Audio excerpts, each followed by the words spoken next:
Тэмээн охин хочид Элла Харперийн түүх. Дэлхий дээр бусдаас өөр нэгэн төрх нь бий. Эдгээр хүмүүсийг ихэвчлэн эрэмдэг, гаж гэж нэрлэх нь олонтоо байдаг. Гэвч тэд бусдын нэгэн адил жирийн амьдралаар амьдарч, амжилтанд хүрч, бусдын чадаагүйч чадсан байдаг нь гайхалтай.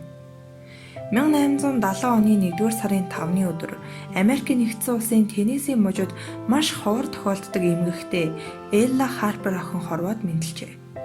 Элла Харпер охин төрөхдөө хөл нь буруу тийш иргсэн төрөлхийн ортопед эмгэгтэй байв. Бусад хүмүүсээс тис өөр байсан Элла охины өгсөн бие нь буруу байрлалтай. Өвдөгний үеийн арагшаа бус урагшаагаа нугардаг байв. Элла үнэхээр үзэсгэлэнтэй хөөрхөн охин байсан аж.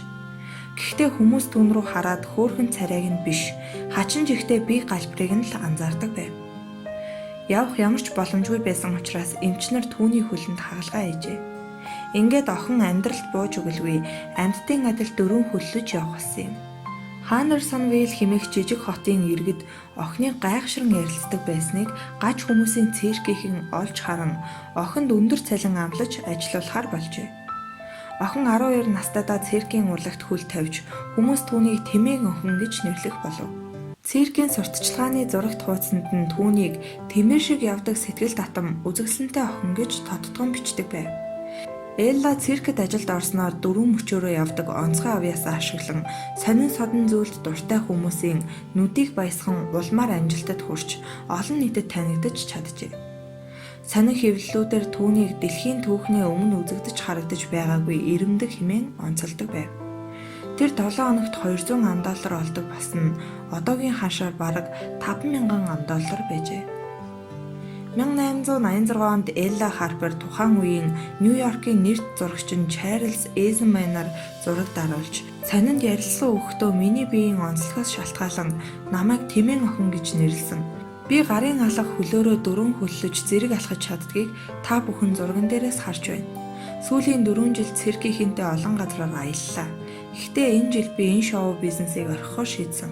Би өөр зүйл хийж амьдрахыг хүсэж байна хэмээн өгүүлжээ. Үүний дараагаар Элла 16 наснда сургууль сурахаар циркээсээ гарсан байна.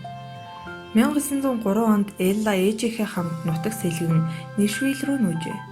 Удалгүй 1905 онд 35 наснда дунд сургуулийн багш Роберт Сэвлитэй гэрэлсэн байна. Тэд жилийн дараагаар Мэйбл хэмээх хөөрхөн охинтой болсон ч 6 сар хүрэхээсээ өмнө учир битүүлгээр нас барсан байна. Дахиад хүүхэдтэй болох гэсэн ч бүтээгүй учир 1918 онд нөхөртөөгөө хамт Жэвил хэмээх нэрээ охиныг хүрчлэн авсан байна. Харамсалтай нь Жэвил охин 3 сарын дараагаар нас барсан аж.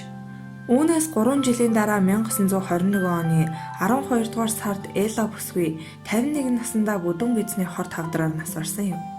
Түүнийг хүүхдүүдийнх нь хажууд оршуулсан гэдэг.